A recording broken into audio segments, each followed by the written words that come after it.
Hello, friends. Welcome back to the Transfer of Property Act 1882. And here I am with the next doctrine, which is also very, very important. Section 53 says Doctrine of Fraudulent Transfer. और you can simple say fraudulent transfer क्या होता है और उसको किस section के under control किया गया है. तो हमारा सेक्शन 53 क्या कहता है, ध्यान से सुनिए. When one person transfer his property to other person by any mode.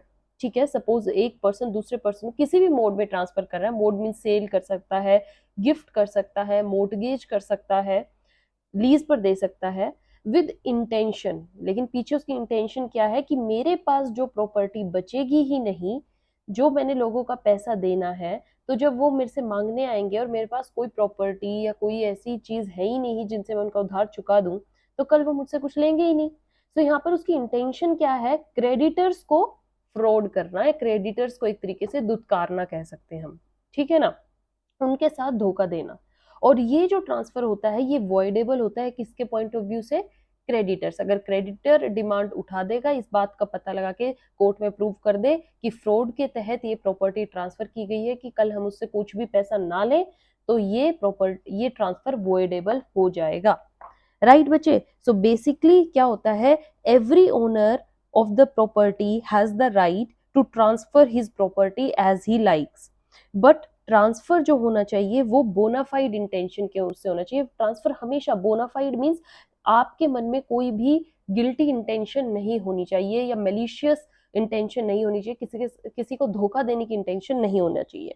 ठीक है. जहां पर ट्रांसफर फ्रॉडुलेंट इंटेंशन से किया जाए, जैसे कि आपको क्रेडिटर्स का इंटरेस्ट को मारना है या उनको दुत्काना, कल भी मेरे को इनको पैसा ना देना पड़े, द ऑब्जेक्ट जो ट्रांसफर का है ये क्या होगा, would be bad in the eyes of law.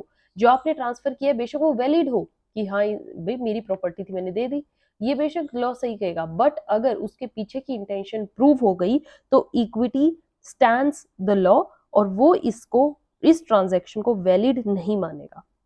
Because यहाँ पर एक मेलाफाइड इंटेंशन हुई है, equity would render it voidable by the person जिसके साथ फ्रॉड हुआ है. तो अगर आपने फ्रॉड किया है तो वो क्या हो जाएगा, वॉइडेबल. राइट बच्चे, समझ में आई ये बात. तो अगर सपोज कीजिए ए ओनर है एक घर का, ये एक ओनर है, ये इसका घर है, सपोज कीजिए उसने किसी से 10,000 का लोन लिया, किससे, बी से 10,000 का लोन ले लिया. ए अब डेटर है, यहाँ पर बी क्रेडिटर है. हाउस उसके पास एकमात्र ऐसी प्रॉपर्टी है जिसके तहत क्या है, बी अपना पैसा निकाल सकता है अगर कल वो पैसे देने से मना कर दे. अब बी क्या है, B can recover his loan only through this property. Now B की इंटेंशन है कि वो ऐसा करे कि कल वो पैसा नहीं दे रहा, मैं उसका घर बेच दूं या उसके घर से अटैच करके अपने पैसे निकालूं. ए को जैसे ये पता लगता है कि बी की इंटेंशन ऐसी हो रही है, वो मेरे घर पर अपनी नजर रख रहा है, वो क्या करता है, उससे पहले ही सी को अपना घर बेच देता है. Who knows that A is selling the house so that B could not get back his money. C को भी पता है कि ये इसलिए बेच रहा है कि B को कल पैसा ना मिले. तो ये सेल क्या है, एक फ्रॉड्यूलेंट ट्रांसफर है. क्यों, क्योंकि यहाँ पर A ने कहीं ना कहीं B के इंटरेस्ट को दबाया है. समझ में आ रहा है बच्चे. सो फ्रॉड्यूलेंट ट्रांसफर के पीछे की मेन कहानी क्या है, कि आप ट्रांसफर इसलिए करते हो with the intention to defeat या delay the creditor interest. Means defeat और delay the creditors interest. Right बच्चे, मींस आप ये गुड फेथ में नहीं करते हो. एंड सेकेंडली, जो भी ये ट्रांसफर होती है, एवरी ट्रांसफर जो कि किस मतलब आपने यहाँ पर तो क्या है, सी को बेचा है, सी से पैसे भी लिए हैं. कई बार ट्रांसफर होता है विदाउट कंसीडरेशन कर देते हो आप, वैसे ही किसी को बोल देते हो या इतने प्रॉपर्टी तो अपने नाम पे रख, लाइक गिफ्ट. जैसे ए सपोज अपनी वाइफ के नाम कर दे ये घर, कि अगर बी को कह दे भाई मेरी नहीं है मेरी वाइफ की है, उस पर कैसा तुम अपना हक जता रहे हो, मेरे पास कोई प्रॉपर्टी नहीं है. तो यहाँ पर उसने विदाउट कंसीडरेशन दिया है, बट यहाँ पर भी उसकी पीछे इंटेंशन क्या है, क्रेडिटर्स को ही डिफ्रॉड करना, और कल वो वाइफ से बैक अपनी प्रॉपर्टी वापस ले लेगा जब बी के पास कोई रास्ता ही नहीं बचेगा पैसा निकालने का.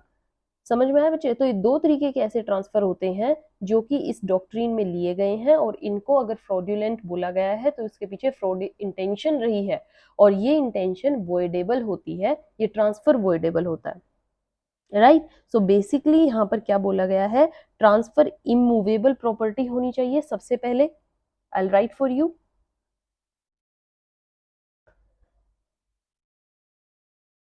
Immovable property. सेकेंडली, उस इमूवेबल प्रॉपर्टी का ट्रांसफर किया गया हो, और ट्रांसफर किसके तहत किया गया हो, इंटेंशन, आपकी intention to defeat the creditors, plus वो वॉइडेबल होगी, ये ट्रांजैक्शन वॉइडेबल होगी, वॉइड नहीं होगी। वही पीछे जो मैंने आपको लास्ट डॉक्ट्रिन करवाया है उसी की तरह। वॉइडेबल क्यों कहा गया है, क्योंकि क्रेडिटर्स जब तक डाउट ही नहीं रेज करेंगे, वो कहेंगे कि हमें तो फर्क ही नहीं पड़ता, तब तक तो ठीक है जी, सी के नाम घर है, सी ले जाएगा प्रॉपर्टी को।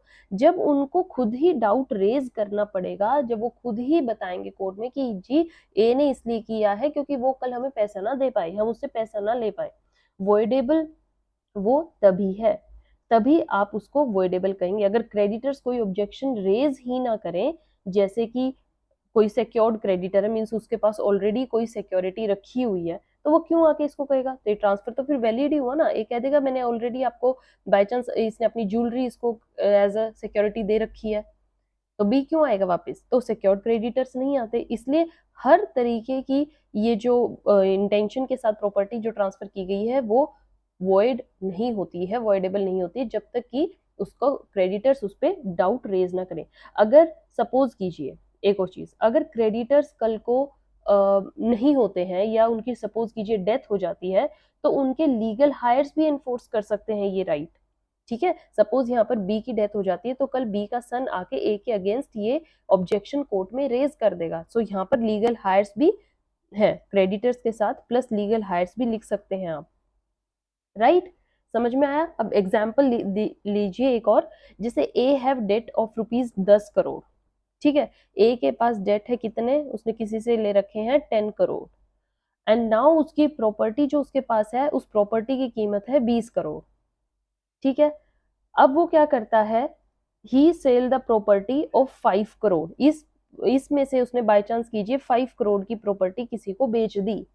तो इस केस में जो रिमेनिंग प्रॉपर्टी बच गई, कितनी बच गई सब, अब यहाँ पर 15 करोड़ की प्रॉपर्टी बच गई, वो सफिशियंट हो टू रिपे द डेट। अभी भी पे पे तो उसको देखिए 10 करोड़ ही करने हैं ना, उसके पास 20 करोड़ की प्रॉपर्टी है, उसमें से अगर वो 5 भी बेच देता है तो 15 तो रह ही जाते, 15 में से 10 करोड़ तो अभी भी उतर जाएंगे। So in this case creditors will have no objection at the time of the sale, and a have done no wrong, a ने कोई गलत काम नहीं किया, and this sale is completely valid. जब वो उस मार्क को क्रॉस कर दे, सपोज कीजिए वो 11 करोड़ की बेच देता, तब यहाँ पर क्रेडिटर्स डाउट रेज कर सकते थे। राइट, सो यहाँ पर क्या है, फ्रॉडुलेंट ट्रांसफर होना चाहिए। फ्रॉडुलेंट ट्रांसफर कब माना जाता है, जब अदर प्रॉपर्टीज जो हैं are not capable of repaying the loan. अगर अभी भी सपोज यहाँ पर फ्रॉडुलेंट ट्रांसफर है, but there are other properties इतनी हैं जिससे कि उनका डाउट हो सकता है, other properties capable of repaying the loan,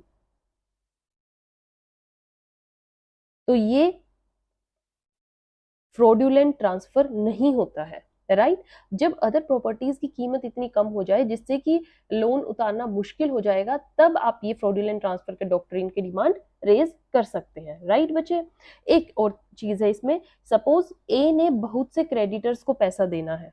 ठीक है, ए के B C D X Y Z बहुत सारे क्रेडिटर्स हैं जिसको उसको रिपे करना है। तो ए ने क्या किया, अपनी प्रॉपर्टी एक सिंगल क्रेडिटर को पहले दी, उसको ट्रांसफर कर दी। तो अब यहाँ पर बताइए, क्या बाकी क्रेडिटर्स आके डाउट रेज करेंगे। अब सोशली देखे तो बनता है, देखिए उनका तो उस प्रॉपर्टी पे ही ध्यान था, अब वो प्रॉपर्टी वो कहाँ से लाएंगे, एक एक ने ही थोड़ा पैसा दिया है, बाकियों ने भी तो पैसा दिया है। बट यहाँ पर आपको एक ही इंटेंशन समझनी है कि ए ने एक्चुअल में प्रॉपर्टी का यूज तो क्रेडिटर्स को रिपे करने के लिए ही किया है ना। चाहे उसने बेशक एक कोई सारी प्रॉपर्टी बेच दी, बट है तो उसने डेट ही पे किया है, कोई फ्रॉडुलेंट इंटेंशन तो नहीं थी उसकी। तो यहाँ पर अगर उसने एक भी क्रेडिटर को ट्रांसफर कर दी है, ये फ्रॉडुलेंट ट्रांसफर में नहीं माना जाएगा, ये डॉक्ट्रिन वहां पर अप्लाई नहीं होगा, क्योंकि ए ने उतारा तो उधार ही है ना, किसी क्रेडिटर को ही दी है ना, और बाकी क्रेडिटर्स को दूसरी प्रॉपर्टी में से वो पे कर देगा बाद में। So fraudulent transfer is also not applicable where single creditor को ट्रांसफर करना पड़ता है अगर साथ में आपके पास और भी प्रॉपर्टी बाकी पड़ी है उन क्रेडिटर्स का पैसा उतारने के लिए। राइट बच्चे, अगर उसके पास है ही एक ही प्रॉपर्टी और उस प्रॉपर्टी पे डिमांड इतने सारे क्रेडिटर्स के, तब सारे क्रेडिटर्स आकर यहाँ पर डाउट रेज कर सकते हैं, बट वो तब तक डाउट रेज ना करे जब तक उसके पास एक्स्ट्रा प्रॉपर्टी भी है। वो कह सकते हैं मैं उन प्रॉपर्टीज में से आपको दे दूंगा, इसमें आपका कोई भी रोल या आप कोई भी क्वेश्चन रेज नहीं कर सकते।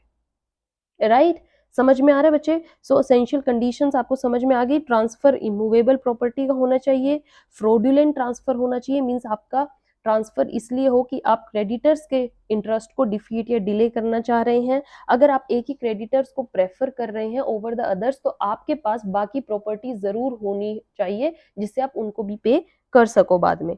राइट, और ट्रांसफर हमेशा अवॉइडेबल होता है जब तक कि क्रेडिटर्स कोई डाउट रेज नहीं करेंगे, वो ट्रांसफर वैलिड है। जब क्रेडिटर्स की आंखें खुलेंगी वो खुद ही डाउट रेज करेंगे कोर्ट में, अगर वो प्रूव करेंगे that it was the malicious transfer, तभी इस ट्रांसफर को वॉइड किया जाता है, otherwise it's the valid transfer.